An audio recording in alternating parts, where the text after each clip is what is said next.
criançada, tudo bem? Como o professor falou, nesse vídeo ele vai explicar sobre teia alimentar. Não é isso, professor? É verdade, dona Raposa. Nesse vídeo nós vamos falar sobre teia alimentar e você vai me ajudar, não vai? Mas por enquanto você vai ficar sentadinha ali até chegar a hora de você entrar, não vai? Pois bem, então você fique sentadinha ali enquanto o professor explica o que é teia alimentar.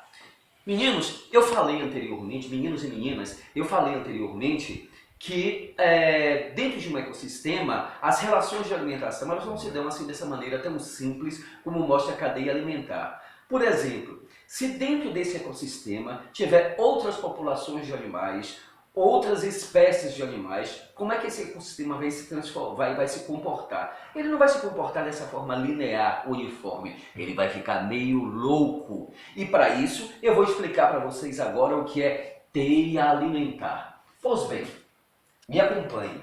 Uma teia alimentar, na realidade, é uma relação entre várias cadeias alimentares ao mesmo tempo. Eu passei para vocês um exercício, dei uma série de animais, esses animais estão dispostos aqui. Eu dei uma série de animais para que vocês construíssem uma teia alimentar, uma relação alimentar entre esses animais. E eu estou trazendo um exemplo dessa relação alimentar entre os animais. Observem comigo.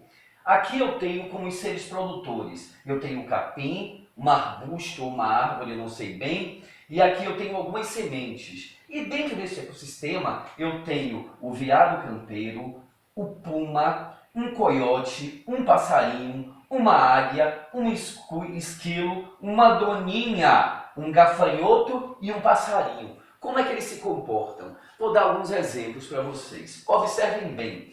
Quem se alimenta da semente, que são produtores, né? As sementes elas provêm de vegetais. Então nós vamos dizer que esses são os produtores. Quem se alimenta dessa semente? Quem se alimenta dessa semente é tanto o passarinho quanto o esquilo, que estão presentes nessa comunidade aqui dentro desse ecossistema. Pois bem, então tanto o esquilo quanto o passarinho, eles são seres herbívoros, mas o esquilo serve de alimento para a águia. Nesse caso, olha essa cadeia alimentar que se forma aqui. Sementes, esquilo, águia. Vamos ver a outra cadeia alimentar que se forma. Sementes, passarinho. O passarinho consome ao mesmo tempo o grilo serve de alimento para o coiote. Então vamos ver o que acontece nessa cadeia alimentar. Nesse caso aqui, tanto a águia quanto o coiote, eles são consumidores secundários. Por quê? Eles se alimentam de consumidores primários. Vejamos aqui, a doninha. A doninha ela se alimenta ela se alimenta do capim.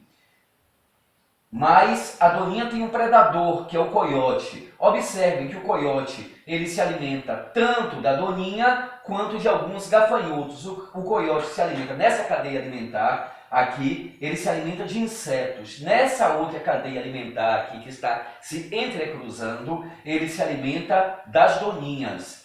As doninhas servem tanto de alimento para o coiote, como para a águia, como para a jaguatirica. Eu falei de início que seria um puma. É porque eu não consigo bem determinar se isso aqui é um puma ou se é uma jaguatirica. Vamos pensar que seja uma jaguatirica. A doninha, o capim é o produtor, a doninha é o herbívoro ou consumidor primário e o coiote, a jaguatirica e a águia são os consumidores secundários dessa doninha. Observem, como eu falei para vocês, dentro de um ecossistema existem várias populações, várias espécies de animais convivendo juntos. Então essas cadeias, elas não se dão de uma forma uniforme. O grilo se alimenta